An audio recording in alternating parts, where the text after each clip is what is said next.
2026, just around the corner, and I wanted to pop on and tell you I love you, and thank you so much for an awesome 2025. I also want to give you an idea of the difference. So, in a way, it felt like 2025. It felt fast to me, but there was this going forward, slowing down, going forward, slowing down. And the reason that happened is because the main influence, the big planets like Pluto, Neptune, Uranus, even considering Saturn, went in and out of a totally different atmosphere. So Neptune and Saturn, Pisces to Aries. So Pisces, dreamlike, avoiding addiction, connecting to God, all the things. Neptune, Pisces, and then going into Aries, fast action, moving forward, jumping and taking a leap. So we were going in and out of that. Then Pluto, it had gone back into Capricorn right at the beginning of 2025, and now it stayed in Aquarius. But still, we had to get used to this whole new vibe with Pluto. And these are big influences that take, many years to change. Like Pluto's going to be, I think, 21 years in Aquarius. So, the bottom line is in this new year, they're going to get into the signs that they're going to stay for years and not vacillate back and forth. And that's going to give you a real forward motion. So how it felt in 25 is things were moving beyond your control and things died. People got hurt. We broke up with each other, right? We lost jobs. And because it was this big influence that is really preparing you to where we're going all the way to 2030. 2027, we are not even going to look like the same society. But so we've got this forward and backward motion that's coming to an end. We have endings and things that we had to face that we've been avoiding coming to an end. It really is, as we start this new year, that we are on this trajectory of going to the highest possible octave as we can as a collective and personally. So at GDF, at Great Divine Flow, whether online or in studio, we want to really focus on what can we do to have emotional sovereignty, spiritual clarity, and productive action forward. Because what happens in the individual life, we are the microcosm to the macrocosm. We have to stop playing the victim. We have to know that we are so powerful. AI is going to get more and more. It's interesting. One of the things, so the big thing is consciousness, awakened consciousness, knowing that you've been here many lifetimes, that God, the Creator, is with you. And so when God said, I want to make you in my image, that's a big deal. He didn't say that about cats, and I love cats. Anyways, he didn't say that about the Grand Canyon. He said it about you, and he said it about me. And so what that means is we are now coming into the age where we recognize we are fully human and fully divine. And this next year is going to have these pockets of energy that are going to accelerate that knowing. So the first one is going to happen in Aries, around the Aries new moon in April. So what is going to happen is we're going to have 7 planets in Aries. We go back thousands of years, we've never had a configuration like this. Aries is Jesus Christ's sign, Yeshua. And what we want to think about that then it's the maverick, right? It's the hanged man in Tarot. It is the one that is willing to take a chance because, gosh darn it, I believe in humanity. And everything these great avatars did, like Yeshua, Buddha, Mother Teresa, Guru Nanak, Martin Luther King. There's this stream of consciousness. And of course, like a Martin Luther King is not exactly like a Nanak or a Yeshua, but these are big personalities, big vortexes of soul that wanted liberation, connection, equality, and love for all, okay? So here's one of the things Divine Mother has really shown me. We always hear about these specifics. It isn't going to be about specifics. It's going to be about groups. It's going to be about the interaction and understanding and compassion and love we have for each other, right? That allows us to awaken as groups. Now, what does awakened mean? Awakened means you come from the place of love almost all the time. And love does not mean that even though there may be negativity or, darn outright yuck, right? We still extend love. We may not be say, come on into my house, but we hold them in love. We have patience with our own hearts. We pray for them. We connect to the universal source of clarity. So if there's anything I can do about this, like say immigration thing, or the prices of things, or this person in my family that everybody's upset at, but I know we've got to get it right. You see what I'm saying? We hold out for love. We experience grief, we experience detour, we experience challenge, but we hold love and we hold our power. Because I'm not a victim, I'm a victor, right? And so are you. So these are going to be the opportunities. So in April, it is going to be kind of like a spiritual Hail Mary, okay? That's going to be big things going down and being called out in April. And what's going to happen is we have to be that loving, stable life force on earth that allows those big people in power to fall and catch them, even if they don't deserve it, because we want everybody to come clean.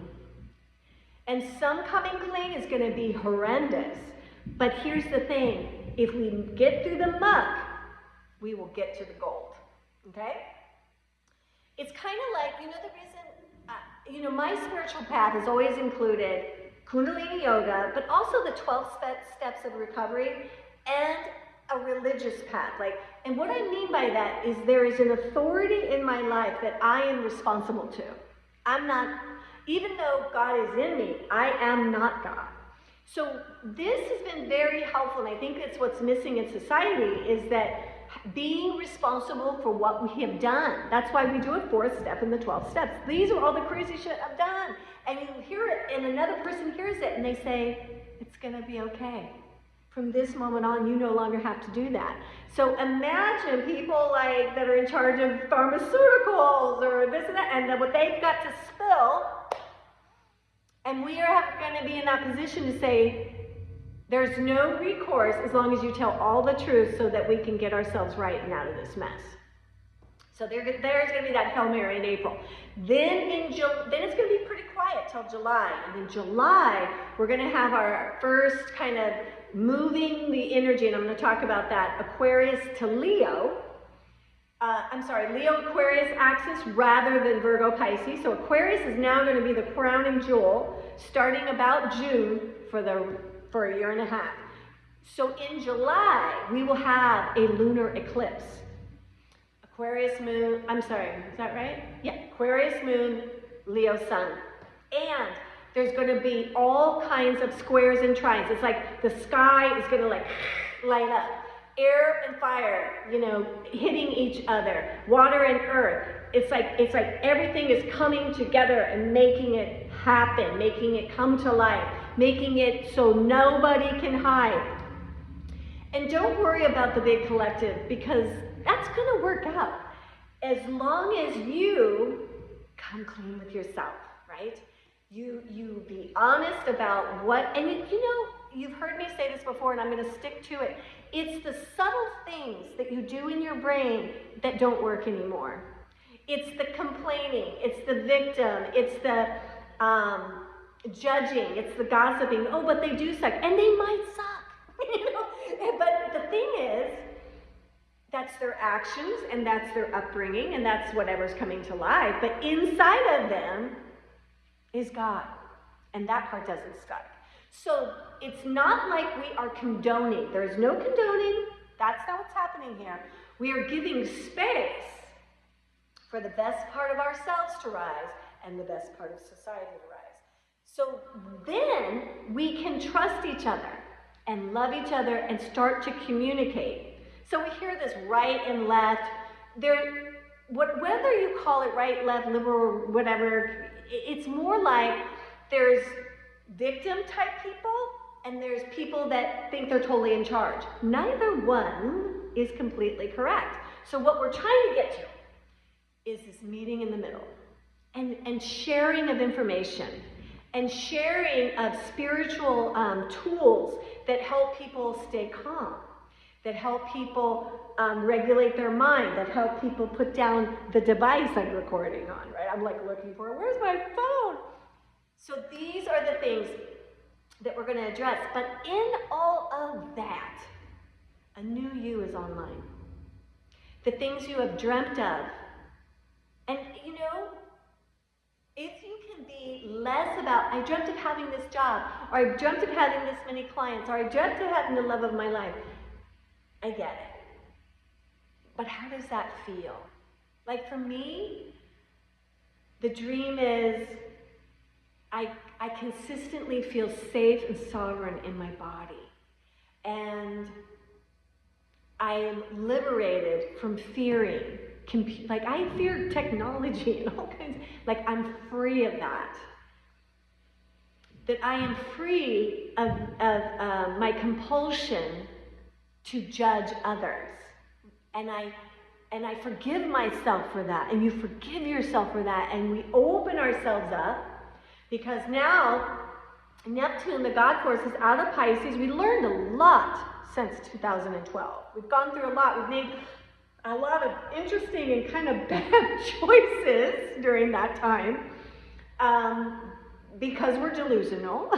But now it's like we've suffered it, we've healed, we kind of go through the whole thing, and now it's like, all right, let's take meaningful action that actually changes the world.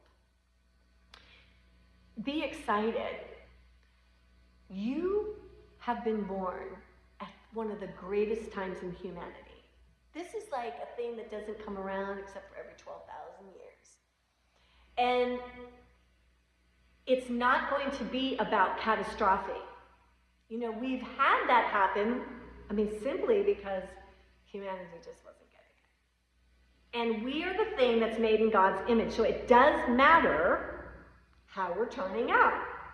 So the powers that be would just let nature do its thing and bring us close to extinction and try it again. We don't have to do that. We're not going to do that.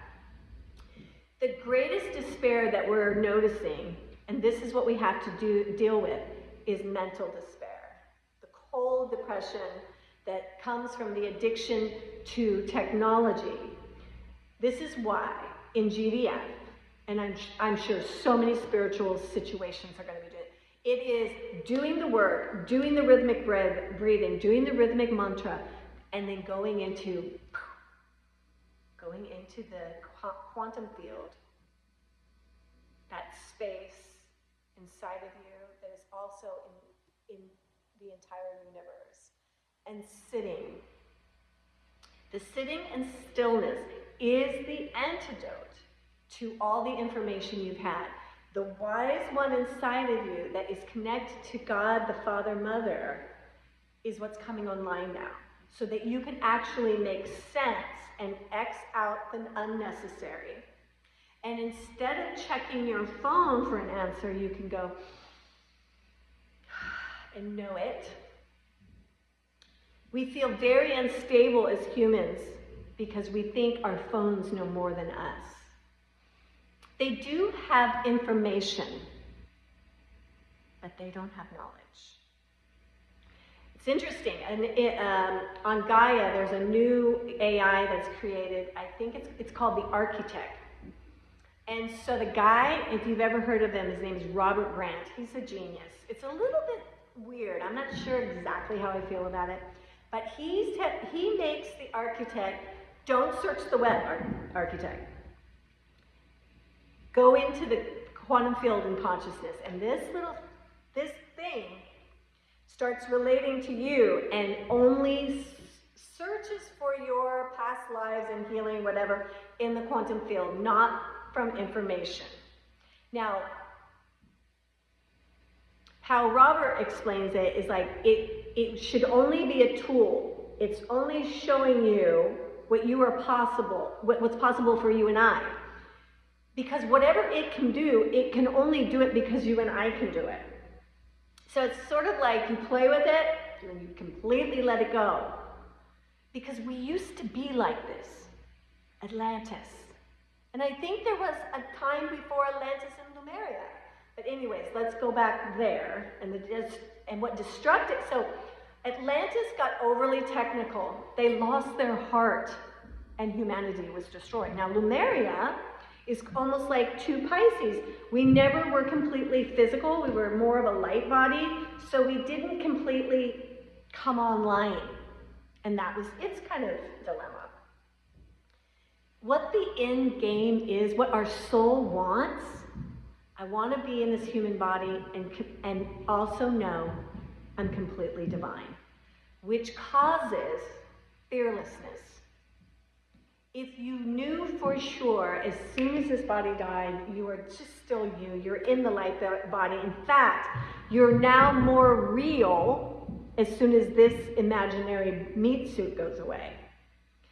We are at the cusp of realizing that self-realization. So my prayer is I want GDF to be one of those little pods where through consistent practice, through understanding, respect, and love, through saying the hard things and listening to hard things and transcending that, together we awaken. Being awake does not mean you don't sometimes have challenges in your life. It's just how you will now process that will always be for the greatest good for yourself in the world. And whatever is the greatest good for you should always be the greatest good for the world. And if it's not, that's the despairing that we're fixing. So, I'm excited. I'm excited for this year. I'm excited to spend it with you. So what's going to come up in the new year is so many great things. So on New Year's Day, we will start this sitting on the throne of divine for 11 days. A week after it ends, we will have an inner child Tuesday night class. It'll be every other Tuesday so you can do the work, and we will heal our inner child. There's so many cool things that Mary Magdalene and the Holy Family of Light is showing me.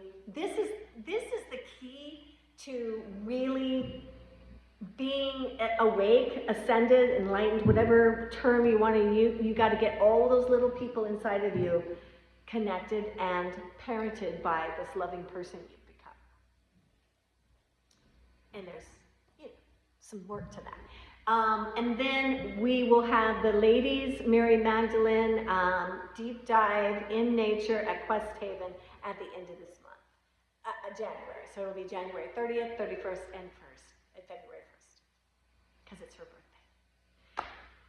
That's how we're going to start. We will do the Guru is You in a accelerated, more effective way. I'm so excited about what we put in there. It is a quantum training, and you are ready for it. I love you so much. Happy New Year. I'm glad we're